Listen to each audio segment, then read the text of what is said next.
Hey everybody, welcome back. I've got an easy one tonight. Let's talk about trims on the iX14.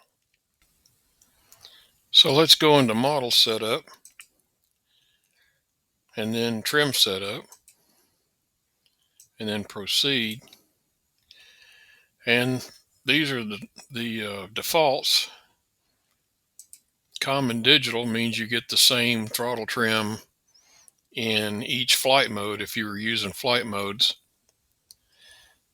And if you select F mode digital, then you get a different trim memory in each flight mode so that you could set the throttle different um, for each one of the flight modes you have, however many there are. And then two position digital turns it into a two position switch where when you push it down, it goes to minus 100, and push it up, it goes to plus 100. And what it's doing in the output is that it's moving it 30% either side of the idle position. Now, what does it do if I open the throttle? So we're still getting 100%, and the trim doesn't work at full throttle. So it's just on the idle end. That used to be an option somewhere that you could set. I'm not sure if it's still that way or not, but at any rate, ever since that option's been available, I've always had it set to where it only affects the throttle on the bottom end. So two positions. All right, so let's go back and set it back to, or set it to three position. See what we get there.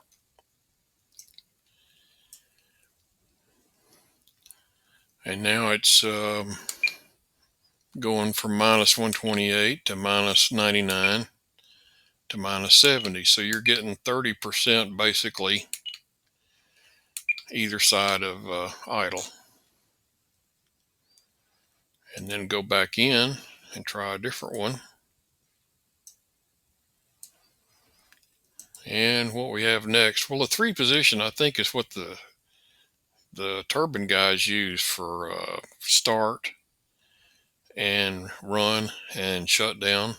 I'm not a turbine guy, so I'm not positive about that, but I think that's what I've seen in some videos. So I think the three position digital would probably be fairly popular. And then the rotary knob, if you select it, then as you turn the knob, of course I have, it defaults to putting the knob on channel 8. That's why it's moving too. But at any rate, the trim moves with the knob. And if we go back in, and you've got left lever and right lever.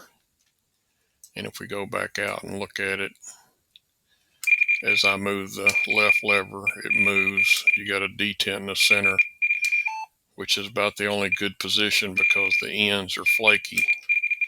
I never use the right and left lever.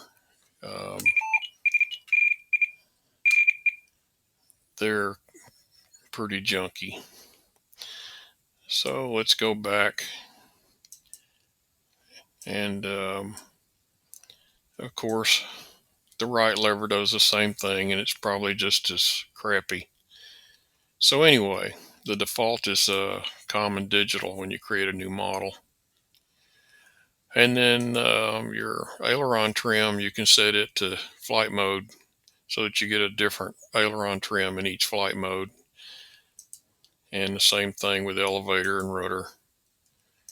And I use the flaps, or I put the flaps on the transmitter's flight modes so that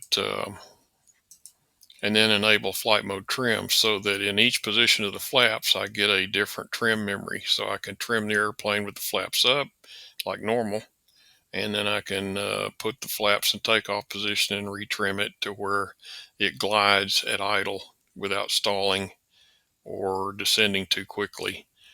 And that's on the elevator. And then if your flap servos, you got two flap servos that are on a Y harness, generally on EDFs and things, and they don't always deflect the same amount. So your plane may tend to turn left or right with the flaps down. So putting the aileron trim on the flight modes lets you retrim the aileron so that it glides straight with the flaps in each position. I never set the rudder to flight modes because I center the rudder and I never use the rudder trim, even in normal. I keep my rudder trim zeroed and I adjust the linkage so that the rudder is centered, and I never change it. And then the left trimmer, you can put it to flight mode so that you get a different trim in each flight mode. Like if you wanted to change the gyro gain, I use the left trimmer for gyro gain, AS3X gain. And so if you were to set it to flight mode, you could have a different gain in each flight mode. Say if you were using the transmitter's flight modes to control the gyro's flight modes, which I don't. I just assign a switch to the channel, and that way I use my transmitter's flight modes for the flaps and just assign a switch to the channel for the receiver's gyro modes. And you can do the right trimmer. I use the right trimmer for heading gain, but I don't use it. I don't change it in each flight mode. I use the same gain no matter what flight mode I'm in, because the flight modes are controlling the flaps. So, and then the normal here, you can cross the trim. Say if you happen to have a transmitter with a broken trim lever, you could cross them, and that puts your aileron trim under the rudder stick and the rudder trim under the aileron stick, and throttle and elevator reverse. So you could cross them temporarily to trim that surface or function, and then put it back to normal and continue on. We had to do that with a transmitter here in the club the other day. And then global trim, you can assign all of your trims to the left or right trim if you wanted to. I don't know why you would, but you can. And then, of course, the number of steps for each click, the amount of trim that it changes. If you got an airplane that's real touchy on trim, you could lower the amount per click.